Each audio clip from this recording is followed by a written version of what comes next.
bersamamu.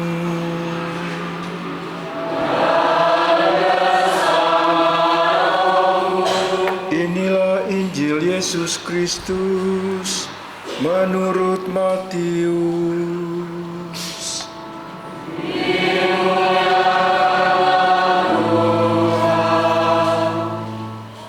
Bab 13 ayat 44 sampai 46.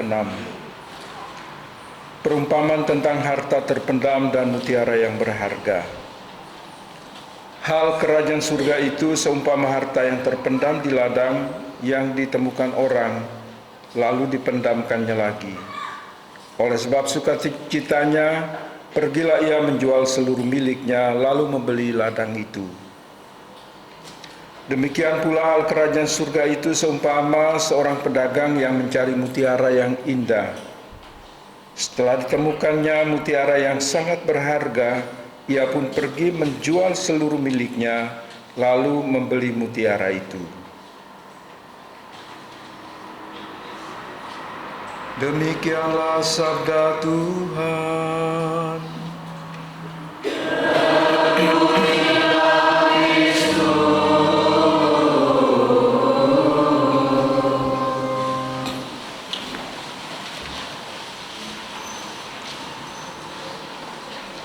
Bapak, Ibu, saudara-saudara sekalian yang saya cintai di dalam Tuhan,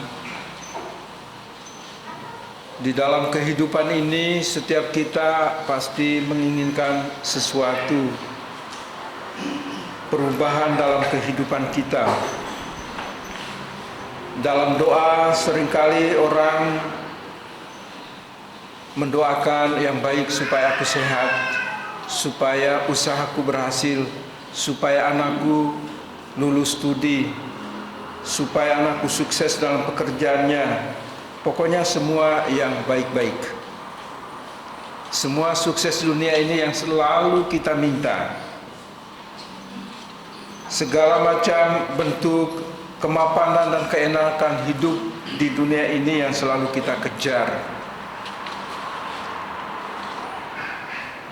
Bacaan-bacaan suci pada hari ini mungkin menghentak kita. Dari bacaan pertama kita mendengar Raja Salomo diminta oleh Tuhan, silakan engkau minta apa saja. Tetapi Salomo tidak meminta apapun. Dia hanya berdoa minta kebijaksanaan. Dalam bacaan tadi saya mengutip kata-kata Salomo. Berikanlah kepada hamba-Mu ini hati yang paham menimbang perkara, untuk menghakimi umat-Mu dengan dapat membedakan antara yang baik dan yang jahat. Sebab siapakah yang sanggup menghakimi umat-Mu yang sangat besar ini? Pada akhirnya Salomo itu terkenal bukan karena kekayaannya. Salomo terkenal bukan karena kehebatannya, tetapi Salomo terkenal karena kebijaksanaannya. Itu yang dia minta dari Tuhan, dan Tuhan bilang, aku akan mengabulkan apa yang engkau minta. Karena engkau tidak meminta usia panjang, engkau tidak minta supaya saya mengalahkan musuh-musuhmu, engkau tidak minta supaya umurmu panjang, tetapi engkau meminta hati yang bijaksana untuk tahu menimbang mana yang baik, mana yang tidak baik. Maka kalau Yesus memberi perumpamaan tentang harta terpendam, mutiara yang indah, sebetulnya ini juga perumpamaan tentang kerajaan surga. Jadi dua kali Yesus berkata, hal kerajaan surga itu seumpama harta terpendam. Hal kerajaan surga itu seumpama seorang pedagang yang mencari mutiara. Jadi harta terpendam seperti mutiara, inilah kerajaan Allah. Maka sebetulnya yang menjadi harta terpendam, yang menjadi mutiara yang indah itu siapa sih? Atau apa sih itu? Yang dimaksudkan di sini adalah nilai-nilai kerajaan Allah yang dibawa oleh Yesus Kristus. Oleh karena itu, Yesus di dalam Injil juga berkata, cari dahulu kerajaan Allah, yang lain akan ditambahkan kepadamu. Tetapi karena doa-doa kita, sujud syukur kita selalu minta untuk kemapanan hidup, untuk kesehatan, untuk keselamatan, untuk kesuksesan, pekerjaan-pekerjaan kita dan sebagainya, akan kita lupa minta hati yang bijaksana untuk tahu menimbang mana yang baik, mana yang tidak baik. Akhirnya kita jatuh dalam situasi itu. Oleh karena itu, maka Yesus minta kita cari dahulu kerajaan Allah. Fakta dalam kehidupan ini kita lebih mencari dulu yang lain. Kerajaan Allah nanti dulu. Kalau saya ada sisa waktu kan gitu, baru saya berikan untuk Tuhan. Bagaimana engkau bisa dapat hati yang bijaksana? Bagaimana kita mempunyai hati yang bijaksana seperti Salomo? Saya pikir dalam kehidupan keluarga juga kita membutuhkan hati yang bijaksana ini, supaya tahu menimbang mana yang baik, mana yang tidak baik. Supaya kita tahu mengarahkan, mendidik keluarga kita, membawa keluarga kita menuju pada kerajaan Allah. Supaya di dalam keluarga kita juga kita mampu menghadirkan nilai-nilai kerajaan Allah di dalam keluarga kita. Dengan demikian kita bisa menjadi saksi hadirnya kerajaan Allah dalam kehidupan kita, entah di dalam dunia kerja, entah di dalam lingkungan gereja, entah di dalam lingkungan masyarakat. Maka keluarga itu sangat penting. Keluarga itu pendidik pertama dan utama bagi anak-anak, bagi putra-putri Anda. Keluarga menjadi tempat persemaian benih-benih kerajaan Allah itu. Jadi kalau dalam keluarga Anda menanamkan benih-benih yang baik, akan menghasilkan buah-buah yang baik. Tetapi kalau Anda menanam ilalang, ya akan tumbuhnya ilalang juga kan? Begitu. Kalau setiap hari orang tua hanya tahu berantem, bertengkar, kerajaan Allah nggak hadir. Anak-anak cuma melihat ini orang tuanya ini seperti ilalang. Anjing dan kucing juga bisa berdamai. Jangan pikir bahwa anjing dan kucing bermusuhan terus. Tidak bisa berdamai. Anak kucing bisa menyusu pada induk anjing. Monyet dengan anjing juga selalu berdamai. Anjing bisa menggendong anak monyet. Saya punya foto-fotonya. Itu waktu di sana di Kalimantan itu loh. Jadi aku pikir lah, binatang aja bisa menghadirkan kerajaan Allah. Bagaimana kita manusia ini? Mungkin perlu foto saya buat besar biar tempel di mana-mana supaya kita malu, tahu malu. Supaya selalu menghadirkan damai, sukacita di dalam keluarga kita. Inilah hati yang baik, yang tahu menimbang yang baik. Oleh karena itu, Bapak, Ibu, saudara-saudara sekalian yang terkasih di dalam Tuhan, Yesus memberi perumpamaan ini bukan bahwa kerajaan Allah itu tempatnya jauh di puncak Gunung Selamet atau di kedalaman Laut Selatan ini. Tidak. Kerajaan Allah itu ada di dalam hati kita. Kenapa? Karena Allah itu Allah yang kita imani, Allah yang imanen, Allah yang dekat dengan kita, Allah yang dekat dengan jantung hati kita, bukan Allah yang jauh. Pernah Anda berdoa, teriak-teriak panggil Allah? Allahu Akbar. Ya kan? Itu kan Allahnya kita, bukan Allahnya orang lain, wong.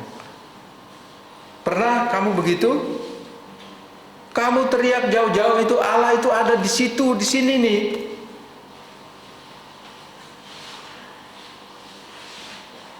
Jadi berhenti untuk teriak-teriak. Berhenti untuk teriak. Kadang-kadang juga kelompok doa tertentu juga gitu. Sambil jingkrak-jingkrak, lompat, jungkir balik, salto dan sebagainya untuk menghadirkan Allah. Tidak ada itu. Saya mau katakan tidak ada. Kerajaan Allah itu ada di dalam sini. Ada di antara kita. Yesus yang mengatakan ini. Jadi berhenti untuk mencari Allah yang jauh. Kalau Anda rekreasi ya bolehlah. Mau pergi ke Pantai Janti, mau pergi ke pantai apa di sana, Anda bisa bakar ikan dan sebagainya. Itu bukan kerajaan Allah, itu kerajaan dunia. Ya kan? Boleh toh? Boleh. Rekreasi juga penting. Bapak Ibu saudara-saudara sekalian yang terkasih di dalam Tuhan, oleh karena itu kenapa Allah itu Allah yang dekat, Allah yang imanen, Allah yang dekat dengan kita? Karena kita itu gambar Allah. Santo Paulus katakan dalam bacaan yang kedua, kita ini gambar Allah.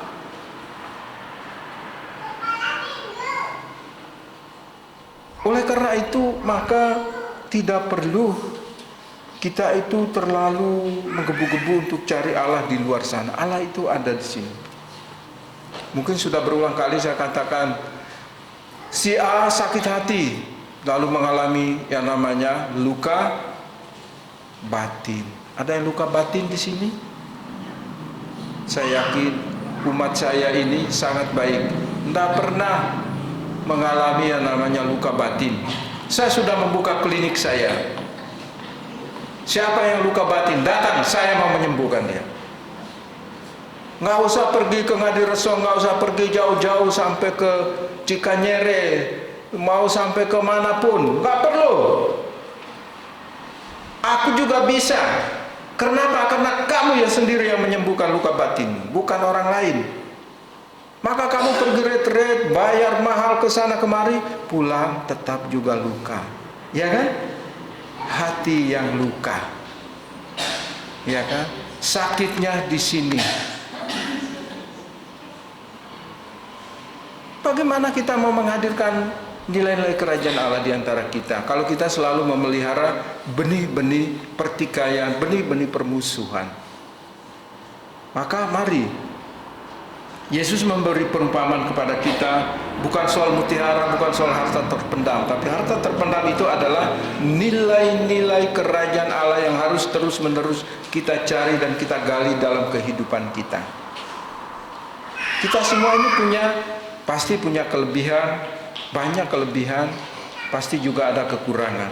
Tetapi Tuhan memberi kita ini teman, sahabat, rekan supaya kita saling melengkapi. Kekurangan istri dilengkapi suami, kekurangan suami dilengkapi istri, kekurangan anak dilengkapi oleh suami istri dan sebaliknya. Itulah sebabnya Tuhan memberi Anda pasangan hidup. Saya juga, pasangan saya siapa? Hah? Siapa yang tahu? Pasangan Romo siapa?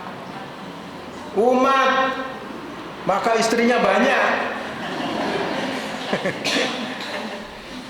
Iya kan? Jadi kekurangan saya juga Anda yang melengkapi.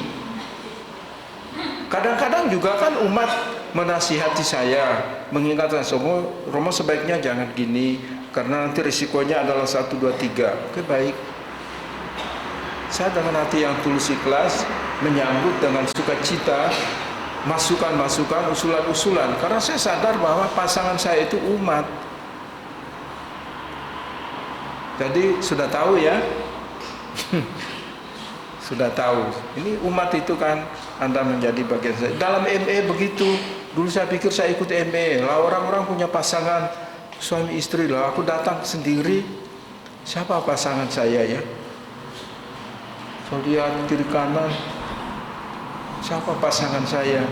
Waktu saya ikut Priskat juga begitu. Hari terakhir istri mereka dan anak-anak datang berpelungan nangis. Aku bingung. Saya hanya nonton lah. Terus ada keluarga, ternyata dia itu mantan pastor, punya istri, punya anak juga. Terus dia panggil saya, mari di sini, kita di sini dengan keluarga saya. Karena lihat sendiri pasti dia tahu kayak ini pastor ini. Itu. Tapi memang menarik Bapak Ibu sekalian. Situlah kita menghadirkan kerajaan. Kerajaan Allah itu bisa hadir kalau ada pertobatan pribadi. Ada pertobatan di dalam keluarga di mana Anda saling memaafkan dan mengampuni. Santo Paulus dalam suratnya yang kedua kepada jemaat di Korintus dikatakan bahwa suami istri harus saling menguduskan. Istri harus menguduskan suami, sebaliknya suami harus menguduskan istrinya. Artinya apa? Artinya bahwa kalau istri berbuat salah, janganlah dibuat salah terus. Tetapi Anda harus memaafkan, Anda harus mengampuni dia supaya pulihlah luka-lukanya itu. Jangan membuatnya tambah luka dan sebaliknya. Begitu juga kalau suami Anda itu berbuat salah, selingkuh misalnya.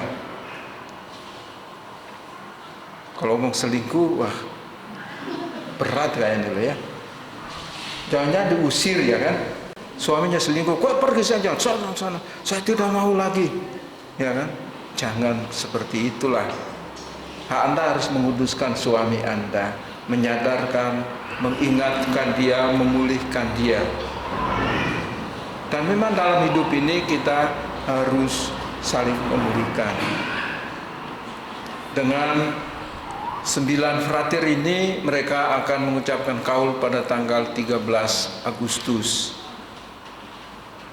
Itulah setiap bulan saya meninggalkan paroki ini untuk mereka ini.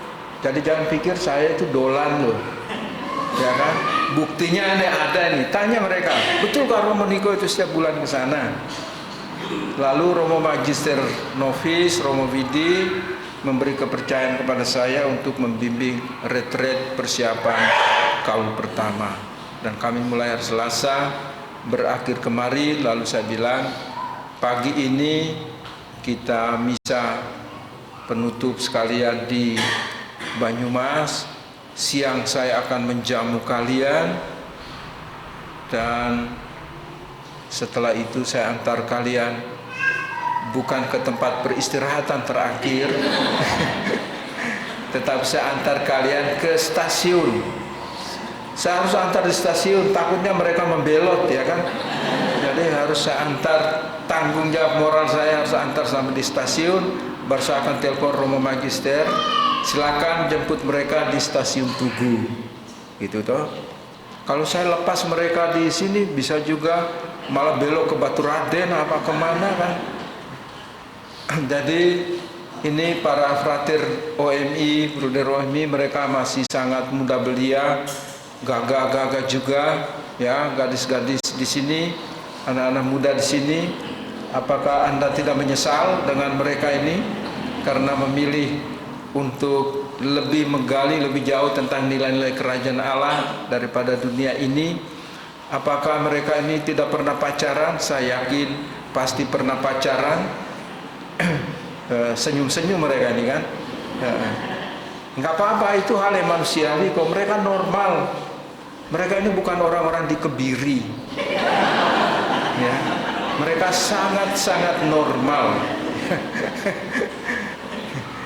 Ya, tapi kita semua, kami selalu mendoakan loh, frater, bruder, kami selalu mendoakan supaya Anda tetap dan terus-menerus bergumul dan berjuang menemukan nilai kerajaan Allah dalam hidupmu, supaya siap sedia untuk menjadi pewarta kabar sukacita kepada semua orang. Umat sangat menantikan kehadiran Romo yang masih muda belia menggantikan kami yang sudah tua. Sebentar lagi saya pakai tongkat, ya kan?